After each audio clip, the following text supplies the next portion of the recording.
Drowning precaution. ఇది ఖచ్చితంగా మనందరికీ అవేర్నెస్ అనేది తెలియదు. ఎందుకంటే మనం హాలిడేస్ వస్తే చాలు ఎక్కడికి వచ్చిన వాటర్ ఫాల్స్ అలా బీచ్లోకి వెళ్తాము, ఖచ్చితంగా వాటర్ దగ్గరికి వెళ్తాం, వెళ్ళిపోతున్నాము బోట్స్ మీద. కానీ సడన్గా మనం ఒకసారి చూస్తూ ఉంటాం కదా ఎన్నో రకాల ప్రమాదాలు, పొలం మునిగిపోయిందనో లేకపోతే నదిలో కొట్టుకుపోయారనో, ఇలా మనం చాలా ప్రమాదాలు చూస్తూ ఉంటాం.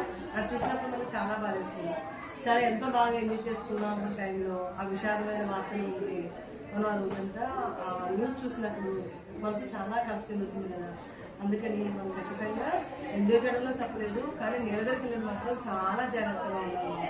ముఖ్యంగా వర్షం వచ్చినప్పుడు వర్షం వచ్చినప్పుడు ఎట్టి బస్సులు బయటికి వెళ్ళాలని అనుకోకూడదు. ఎందుకంటే రోడ్లు అన్నీ ఎలా ఉన్నాయో మనం తెలియని ఏరియాకి అసలే వెళ్ళకూడదు. ఎందుకంటే తెలియని ఏరియాలో నీళ్ళు ఫుల్గా ఉన్నప్పుడు మనకి ఆ రోడ్లో ఏ గోతులు ఉన్నాయో ఎలాంటివి ఉన్నాయో తెలియదు కదా. తర్వాత ఇప్పుడు అలాంటి రిస్క్ తీసుకోకూడదు. అలాగే సముద్రం దగ్గరికి వెళ్ళినప్పుడు లోతుల కంటే వెళ్ళి మనం సహాయం చేయాల్సింది, లోతులు వెళ్ళడానికి చూపించేది. ముఖ్యంగా ఎందుకంటే ఇప్పుడు అంతా కూడా దేనికో తవ్వుతూ ఉంటారు కదా, గ్యాస్ తీస్తూ ఉంటారు, లేకపోతే ఏదో ఒకటి మన భూమిలోకి తవ్వుతూ ఉంటాం. ఒక్కొక్కసారి ఏమవుతుంది, భూమి ఇసుకని సర్దుతూ ఉంటుంది. అలాంటి టైంలో మనం ఎప్పుడు వెళ్ళే ప్లేస్ అయినా సముద్రంలో అనుకోకుండా మనం అడుగు వేయంగానే ఆ ఇసుక లోపలికంటే వెళ్ళిపోతుంది. అది మనం ఊహించింది, లోపల ఎలా ఉందో సర్ఫేస్ ఎలా ఉందో మనకు తెలియదు కదా. అది మనం ఎప్పుడు కూడా కీడించి వేయించమన్నారు పెద్దలు. ఇప్పుడు మనం ఆంధ్రలో పడి నీళ్ళలోకి వెళ్ళేటప్పుడు తమ జాగ్రత్తలు తీసుకోకుండా మనం ఎప్పుడు వెళ్ళకూడదు. అలాగే పిల్లలు వెళ్ళినప్పుడు వాళ్ళు అత్యుత్సాహంతో ఆ ఉత్సాహంలో ఏమీ పట్టించుకోకుండా చాలా దూరం వెళ్ళిపోతారు.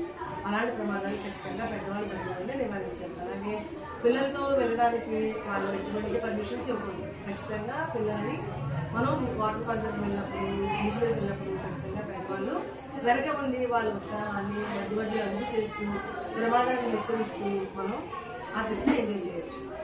అందుకని మనం ఖచ్చితంగా ఈ వాటర్ ప్రమాదాన్ని నివారించాలంటే అది కేవలం మన ఆలోచనలోనే మన ప్రవర్తనలోనే ఉండాలి. ఖచ్చితంగా జాగ్రత్తగా ఉంటే కనుక ఇలాంటి ప్రమాదాలు సహజంగా తప్పించుకోవచ్చు.